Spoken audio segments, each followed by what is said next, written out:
கொடுத்தாங்களா? எக்கா லொக்காலாம் நீ பேசாதப்பா சரியா? உங்களுக்கு உண்டான ப்ரூஃபை காட்டுங்க சரியா? நீங்கள் ப்ரூஃப் காட்டுங்க, வர சொல்லு. எங்களுக்கு ஐடி கார்டை காட்டுங்க.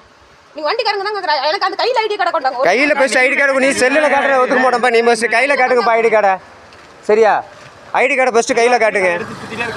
நீங்கள் ஆமாம் எடுத்து சுற்றி தான் ஆகணும். உன் பொழப்பு அப்படி தானே, சுற்றுற பொழப்பு தானே, நீ எடுத்து சுற்றி தான் ஆகணும் சரியா? ஐடி கார்டை கொடுங்க. வண்டிக்கு உண்டான நீங்கள் சொன்னீங்கல்ல, வண்டிக்குன்னு ஒரு ஃபார்ம் கொடுப்பாங்கல்ல வண்டி எடுத்துகிட்டு போகிறதுக்கு, ஃபஸ்ட் அந்த ஃபார்ம் கொடுங்க. எனக்கு கோர்ட் ஆர்டர் தான் வரணும், எனக்கு வீடு கொரியர் தான் வரணும். உங்கள் சௌகரியத்தை நான் நிப்பாட்ட முடியாது. எனக்கு வர கிடையாது. மேனேஜர் வந்து பேசிட்டு தான் போனார் சரியா? வந்து பேசிட்டு தான் போயிருக்காங்க. நல்லிகவுண்ட பஸ் ஸ்டாப் ஒட்டி அந்த பக்கம் ரோடு உள்ள வரும்பாரு. நீ கூட நான் அட்ரஸ் கிளியராக சொல்கிறேன். எப்படி வீடியோ எப்படி? ஹலோ ரோட்ல